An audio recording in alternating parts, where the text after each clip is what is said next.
Welcome to एक study point. मेरा नाम आशीष शर्मा है।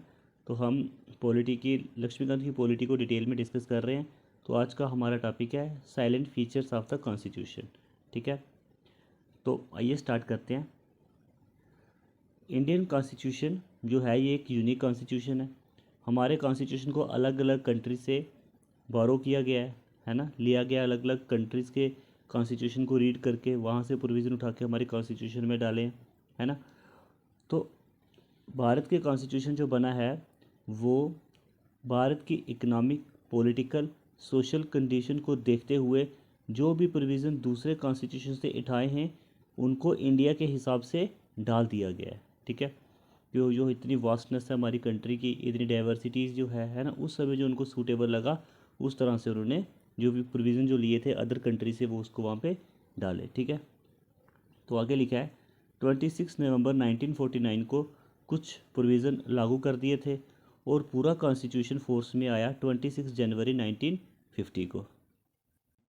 और जब से हमारा कॉन्स्टिट्यूशन लागू हुआ है तब से बहुत सारे अमेंडमेंट हमारे कॉन्स्टिट्यूशन में हो गए। 74th amendment, 42 amendment, 42 amendment, 73, 74, 97 and 101 amendment. Okay, 42 amendment act 1976 में हुआ था। इसको मिनी कॉन्स्टिट्यूशन भी कहते हैं। ओके फ्रेंड्स, तो अब बात करते हैं फीचर्स। सबसे पहला फीचर है लेंथीस्ट रिटन कॉन्स्टिट्यूशन। ठीक है, कॉन्स्टिट्यूशन को टू पार्ट में डिवाइड किया गया है, एक रिटन कॉन्स्टिट्यूशन और दूसरा अनरिटन कॉन्स्टिट्यूशन। और रिटन कॉन्स्टिट्यूशन जो है वह अमेरिका में है, अनरिटन कॉन्स्टिट्यूशन जो ब्रिटिश कॉन्स्टिट्यूशन है। ठीक है, ये अनरिटन कॉन्स्टिट्यूशन है। और जो भारत का कॉन्स्टिट्यूशन है वो सबसे lengthiest of all written constitution of the world. World में सबसे लेंथीस्ट रिटन कॉन्स्टिट्यूशन है वो भारत का कॉन्स्टिट्यूशन है। ओके, और काफ़ी डिटेल में चीज़ें को लिखी गई है हमारे कॉन्स्टिट्यूशन में। ओके फ्रेंड्स, तो ओरिजिनली 1949 में देखा जाए एक प्रीएम्बल 395 आर्टिकल्स को डिवाइड किया गया था 22 पार्ट्स में एंड 8 शेड्यूल थे। ठीक है, प्रेजेंटली अगर देखा जाए तो एक प्रीएम्बल है तो अबाउट 470 जो आर्टिकल्स हैं और इनको डिवाइड किया 25 पार्ट्स में और 12 शेड्यूल्स हैं अभी हमारे कॉन्स्टिट्यूशन में। ओके, और लागू होने के बाद बहुत सारे अमेंडमेंट हो चुके हैं हमारे कॉन्स्टिट्यूशन में, है ना। तो उसके कारण बहुत सारे आर्टिकल को डिलीट किया गया और बहुत सारे आर्टिकल को जोड़ा गया। ओके, जो अभी लेटेस्ट अमेंडमेंट हुआ है फ्रेंड्स 104th अमेंडमेंट। ठीक है, 25 जनवरी 2020 को लागू किया गया। इसमें बोला गया कि जो SC ST के रिजर्वेशन है लोकसभा और राज्यसभा में, इसको 10 साल के लिए इसका टाइम जो है वो एक्सटेंड किया जाए। कितना? 10 साल के लिए। ओके, और जो सीट रिज़र्व थी एंग्लो इंडियन कम्युनिटी की लोकसभा और स्टेट असेंबली में, इन रिज़र्व सीटों को हटा दिया गया। ओके फ्रेंड्स, तो हमारा कॉन्स्टिट्यूशन इतना लेंथी क्यों है? ठीक है, उसके बारे में देखते हैं। तो सबसे पहला फैक्टर है जियोग्राफिकल फैक्टर। ठीक है, दुनिया का 7th नंबर पे देश है हमारा, वास्टनेस ज़्यादा है, डाइवर्सिटी ज़्यादा है। इन सब को एकोमोडेट करने के लिए बहुत सारे प्रोविज़न लाए गए हमारे कॉन्स्टिट्यूशन में। अगर थर्ड फैक्टर की बात करें तो सिंगल कॉन्स्टिट्यूशन है सेंटर के लिए और स्टेट के लिए। ठीक है, सेंटर और स्टेट के लिए अलग अलग कॉन्स्टिट्यूशन नहीं बना, वो बिल्कुल सिंगल कॉन्स्टिट्यूशन है। ठीक है, उसके बाद लास्ट में है हमारा संविधान पूरा लिखा गया है एडवोकेट के द्वारा। लीगल पर्सन इसमें ज़्यादा थे, लीगल ल्यूमिनरीज इसमें ज़्यादा थे। ठीक है, लक्ष्मीकांत में लिखा गया है, लीगल ल्यूमिनरीज कहा जाता है इन्हें। ओके, तो इसके कारण भी जो लैंग्वेज जो थी वो काफ़ी लेंथी थी। किसके कारण? जो लीगल पर्सन इसमें ज़्यादा थे। ओके, हमारे कॉन्स्टिट्यूशन में लॉ बनाना है, गवर्नेंस कैसे करना है, एडमिनिस्ट्रेशन कैसे करनी है, सब कुछ डिटेल में लिखा गया है। छोटी छोटी डेली चीज़ों कैसे चलानी है ना, ये सब लिखा गया है। इसलिए हमारा कॉन्स्टिट्यूशन जो है वो काफ़ी बड़ा है, काफ़ी लेंथी है। तो अब बात करते हैं ड्रॉन फ्रॉम वेरियस सोर्सेज। हमारे कॉन्स्टिट्यूशन को अलग अलग देश से लिया गया है। तो डॉक्टर भीमराव अम्बेडकर जी ने बोला असेंबली में कि कॉन्स्टिट्यूशन को प्रिपेयर किया गया है after ransacking of all the constitution of the world. Okay, जितने भी कॉन्स्टिट्यूशन है पूरे वर्ल्ड में, पूरी कंट्री को सबको एनालाइज करने के बाद हमारा कॉन्स्टिट्यूशन बना गया। ठीक है, सारे कॉन्स्टिट्यूशन ऑफ वर्ल्ड को एनालाइज करके हमारा कॉन्स्टिट्यूशन जो है वो बनाया गया है। ये डॉक्टर भीमराव अम्बेडकर ने कॉन्स्टिट्यूट असेंबली में कहा था। ओके, तो स्ट्रक्चर पार्ट की बात करें अगर, structure part of the constitution को लिया गया है गवर्नमेंट ऑफ इंडिया एक्ट 1935 से। और philosophical part of the constitution में fundamental right and directive principle of state policy, ठीक है, ये लिया गया अमेरिकन एंड आयरिश कॉन्स्टिट्यूशन से। ओके, तो political part of the constitution जो प्रिंसिपल्स है कैबिनेट के, okay, relation between executive and legislature, तो ये लिया गया है ब्रिटिश कॉन्स्टिट्यूशन से लिया गया है। ओके, तो जो स्ट्रक्चरल पार्ट है वो गवर्नमेंट ऑफ इंडिया 1935 से, फिलोसफिकल पार्ट जो है वो लिया गया है अमेरिकन एंड आयरिश कॉन्स्टिट्यूशन से, और political part of the constitution जो लिया गया है ब्रिटिश कॉन्स्टिट्यूशन से।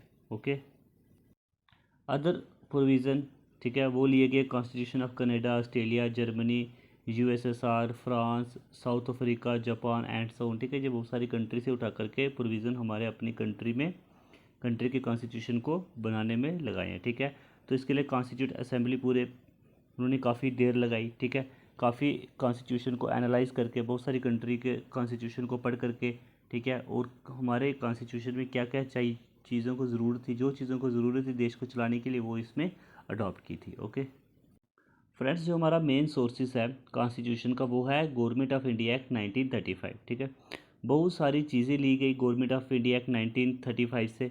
ठीक, जैसे कि federal scheme, judiciary, governor, emergency power, public service commission and most administrative detail लिया गया है जो गवर्नमेंट ऑफ इंडिया एक्ट 1935 से। ओके फ्रेंड्स, तो नेक्स्ट बात करते हैं blend rigidity and flexibility. Okay, तो हमारा कॉन्स्टिट्यूशन रिजिड भी है और फ्लेक्सिबल भी है। अगर हम अमेरिकन और ब्रिटिश के कॉन्स्टिट्यूशन को देखते हैं तो अमेरिका का कॉन्स्टिट्यूशन रिजिड है, अमेरिका का कॉन्स्टिट्यूशन को चेंज करना थोड़ा मुश्किल है। ओके, और ब्रिटिश के कॉन्स्टिट्यूशन को देखें तो उसको अमेंड करना काफ़ी इजी है। ओके, तो हमारे कॉन्स्टिट्यूशन रिजिड भी है और फ्लेक्सिबल भी है। फ्रेंड्स, ना ही हमारे संविधान को बदलना अमेरिका जैसा मुश्किल है और ना ही हमारे संविधान को बदलना ब्रिटिश जैसा इजी है। ओके, तो आर्टिकल 368 जो प्रोवाइड करता है 2 टाइप्स ऑफ अमेंडमेंट। तो some provision can be amend by special majority of the parliament. Okay, some other provision can be amended by the special majority of the parliament and with the ratification by half of the total seats. Okay, कुछ जो है वो special majority के साथ वो provision change हो जाएंगे, तो कुछ होंगे फ्रेंड्स वो रेटिफिकेशन भी इसकी ज़रूरत होगी। इसको हम डिटेल में समझेंगे आगे चल के। ठीक है, अभी ये थोड़ा थोड़ा डिस्कस किया है, इसको देखते हैं और आगे चल करके हम इसको डिटेल में समझेंगे। ओके, तो लास्ट में लिखे गया फ्रेंड्स, हमारे कॉन्स्टिट्यूशन में कुछ ऐसे प्रोविज़न भी हैं जो सिंपल मेजोरिटी के साथ बदला जा सकता है जिसको। ठीक है, सिंपल मेजोरिटी क्या होती है उसको देख लेते हैं। कि मान लीजिए कि अगर हमारे जो लोकसभा में 545 मेंबर है, ओके, तो 545 में से 400 जो हैं वो प्रेजेंट है। ओके, बट 400 में से लोगों ने किसी चीज़ पे वोट डाला, तो 400 में से 201 लोग उस पर रेडी हो जाएं।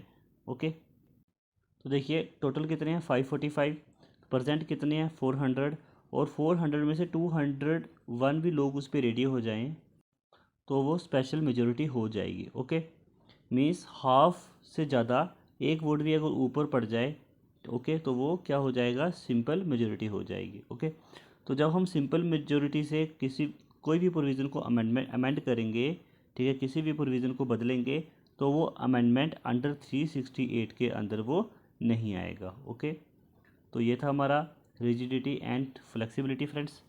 तो इस वीडियो में हम फ्रेंड्स इतना ही रखते हैं। ठीक है, तो आगे वाले जो फीचर्स हैं वो नेक्स्ट वीडियो में हम डिस्कस करेंगे। ओके फ्रेंड्स, इस वीडियो में इतना ही। उम्मीद करता हूँ आपको पसंद आई होगी। अगर वीडियो पसंद आती है फ्रेंड्स तो लाइक एंड सब्सक्राइब ज़रूर करें। Thank you.